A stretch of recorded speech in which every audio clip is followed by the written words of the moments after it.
Hello बच्चों, आज हम करने वाले हैं कक्षा 12वीं के लिए हिंदी इलेक्टिव विषय का एक टॉपिक जो लिया गया है आपकी अभिव्यक्ति और माध्यम नामक पुस्तक में से।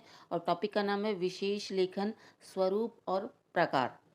आज हम करेंगे इसके इम्पॉर्टेंट क्वेश्चन आंसर्स। चलिए चलते हैं पहले प्रश्न पर। पहला प्रश्न है, विशेष लेखन किसे कहते हैं? आंसर देखते हैं।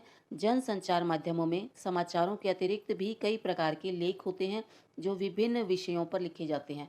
मेनली हम यहाँ बात करते हैं समाचार पत्रों की। समाचार पत्र जो 8-10 पेज का होता है, उसमें छपी हुई सारी सामग्री को हम समाचार नहीं कह सकते। वो विभिन्न विषयों से संबंधित कुछ अलग अलग लेख होते हैं। समाचार पत्रों में सिनेमा, खेल, व्यापार और मनोरंजन आदि के अलग पेज होते हैं। इसमें छपने वाली सामग्री भी समाचार से कुछ अलग होती है, यानी इन विषयों पर जो सब कुछ छपता है उसको हम समाचार नहीं कह सकते।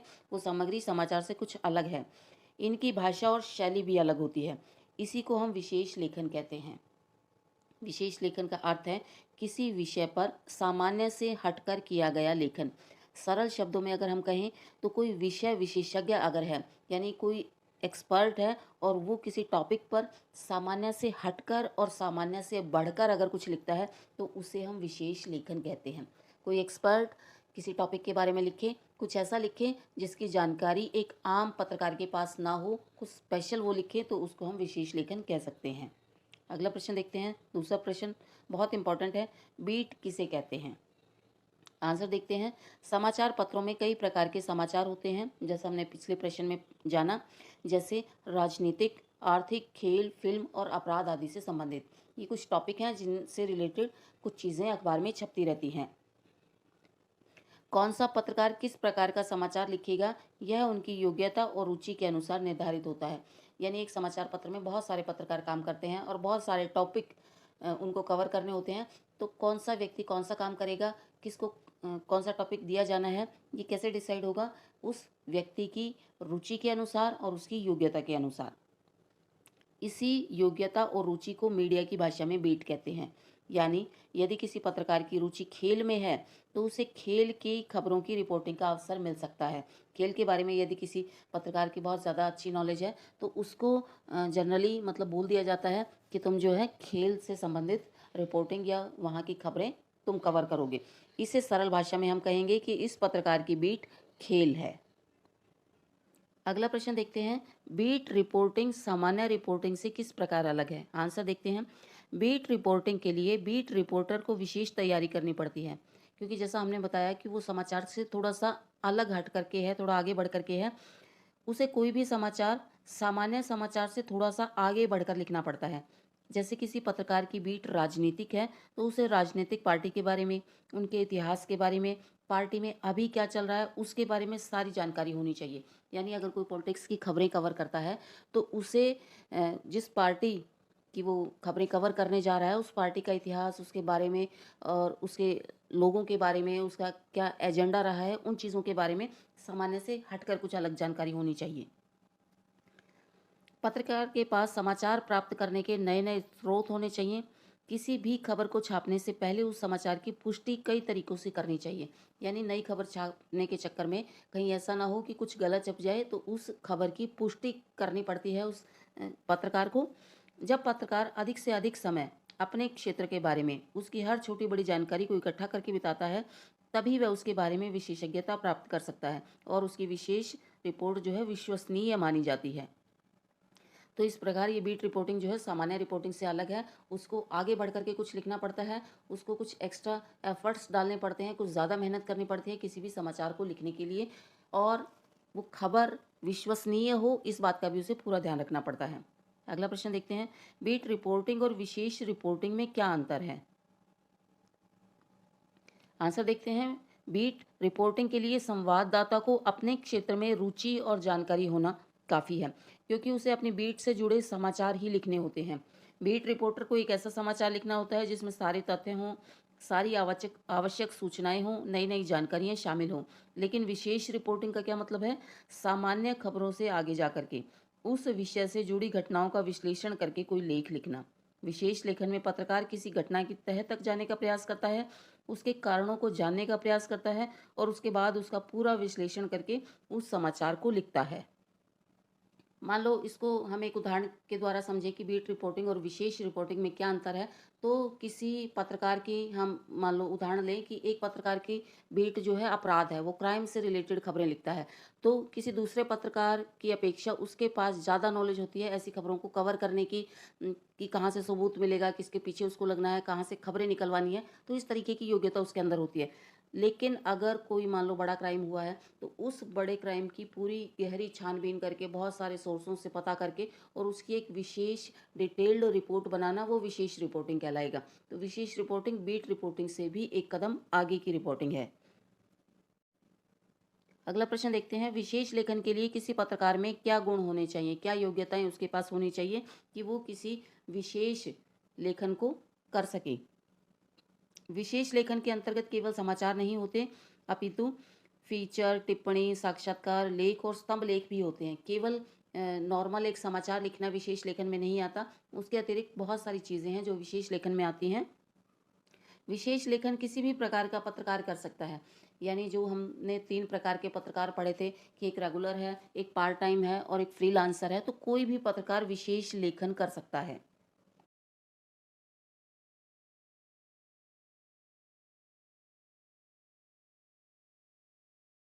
केवल उसे अपने विषय में दक्ष होना चाहिए, यानी जिस टॉपिक पर वो कुछ लिखने जा रहा है उस टॉपिक पर उसकी अच्छी पकड़ होनी चाहिए, उसमें वो एक्सपर्ट होना चाहिए।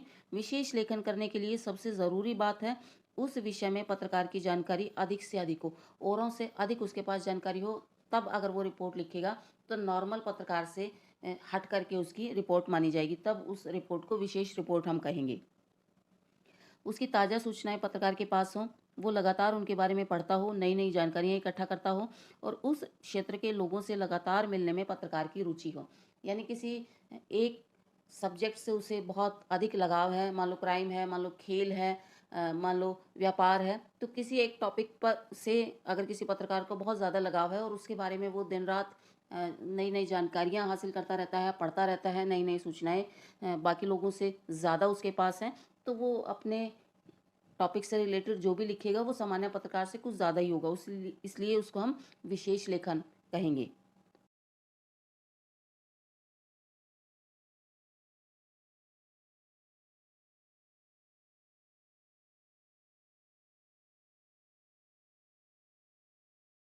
विशेष लेखन के लेखक अक्सर उस क्षेत्र से जुड़े महत्वपूर्ण व्यक्ति हो सकते हैं। ये ठीक वैसा है मानो सचिन तेंदुलकर द्वारा किसी क्रिकेट मैच मैच की कमेंट्री करना। सचिन तेंदुलकर अपने खेल के एक्सपर्ट माने जाते हैं। अगर उनको काम दिया जाए किसी खेल की कमेंट्री करना, तो वो किसी अन्य व्यक्ति की अपेक्षा बहुत अच्छा कर पाएंगे। तो ये विशेष लेखन उसी प्रकार से है कि एक व्यक्ति किसी एक सब्जेक्ट में एक्सपर्ट है और वो उस सब्जेक्ट के बारे में कुछ लिखे, तो वो विशेष लेखन कहलाता है। विशेष लेखन की भाषा कैसी होती है, या दूसरे शब्दों में इसको कहें कि विशेष लेखन की शैली कैसी होती है, शब्दावली कैसी होती है, सारे प्रश्नों का मतलब एक ही जैसा है। विशेष लेखन की भाषा भी सरल और समझ में आने वाली होनी चाहिए। ये तो पूरे समाचार पत्र की भाषा पर लागू होता है कि समाचार पत्र को हर तबके का व्यक्ति पढ़ता है। तो समाचार पत्र में कुछ भी अगर हम छाप रहे हैं तो ऐसी भाषा में होना चाहिए जिसको सभी आसानी से समझ लें। विशेष लेखन के क्षेत्र ऐसे होते हैं जो सामान्य पाठकों के लिए थोड़े से मुश्किल हैं। उनसे जुड़ी घटनाओं और मुद्दों को समझना भी सामान्य पाठकों के लिए थोड़ा सा कठिन है। लोग जो है नॉर्मल समाचार जानने के लिए समाचार पत्र पढ़ते हैं, लेकिन केवल खबरें नहीं होती, बहुत सारी चीज़ें उसमें होती हैं।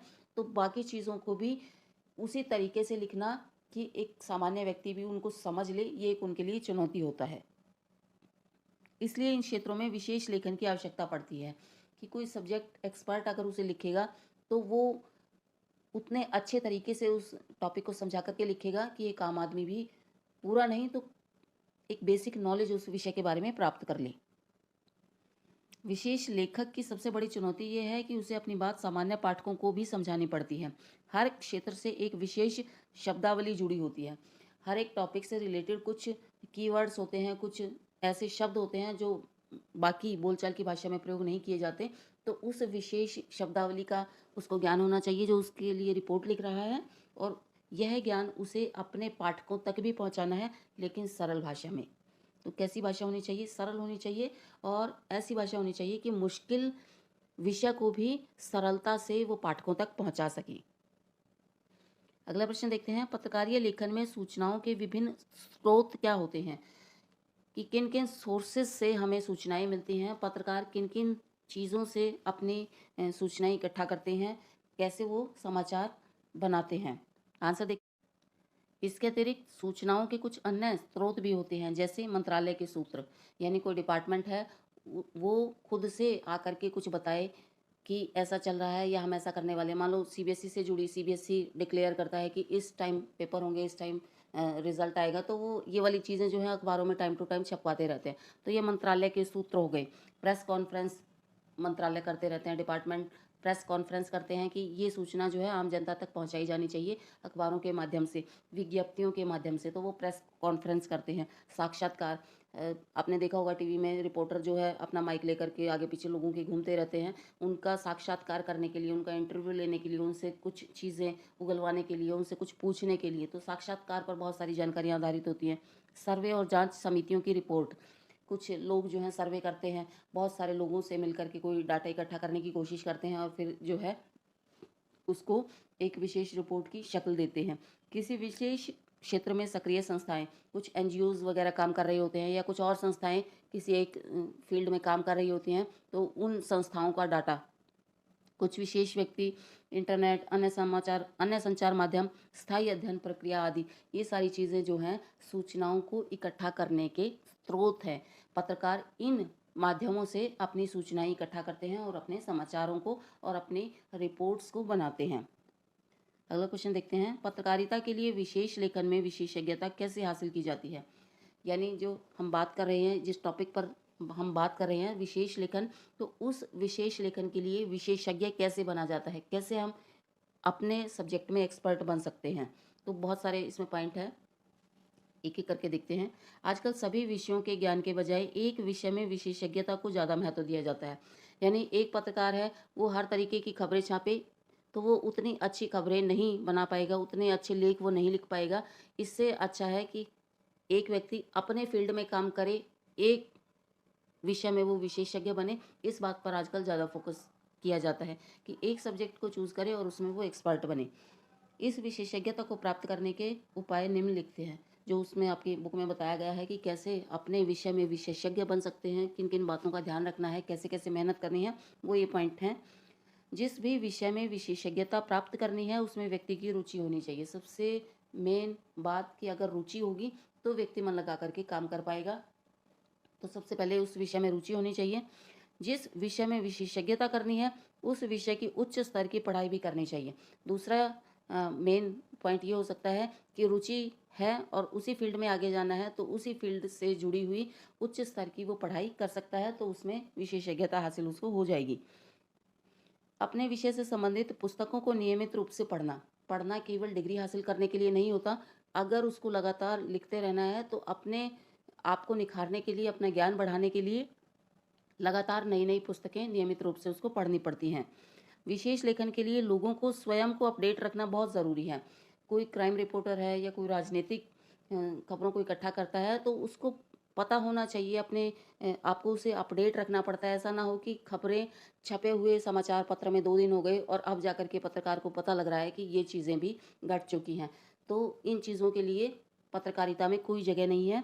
तो उसे जो है अपने आप को अपडेट रखना चाहिए, नई नई जानकारियाँ उसे लगातार इकट्ठी करते रहना चाहिए। विषय से संबंधित शब्दकोश का उसको ज्ञान होना चाहिए। जो शब्दकोश की बात हमने पीछे की कि मान लो अगर क्रिकेट से संबंधित है तो क्रिकेट से संबंधित उसे विशेष लेखन लिखना है, तो क्रिकेट से संबंधित जितनी भी शब्दावली है, जितने भी शब्दों का प्रयोग होता है, नो बॉल, नॉट आउट और जितने भी शब्द हैं, तो उन शब्दों का मतलब उसको पता होना चाहिए और उन शब्दों को वो आसान भाषा में बाकी लोगों को भी समझा सके, ऐसी महारत उसको हासिल होनी चाहिए। विषय से संबंधित सरकारी और गैर सरकारी संस्थाओं से जुड़े रहना चाहिए। दोनों तरीके की संस्थाओं से उसे जुड़े रहना चाहिए जिस भी विषय में उसे विशेषज्ञता हासिल करनी है। तो ये कुछ प्रश्न थे हमारे टॉपिक विशेष लेखन स्वरूप और प्रकार के। आई होप आपको अच्छे से समझ आए होंगे।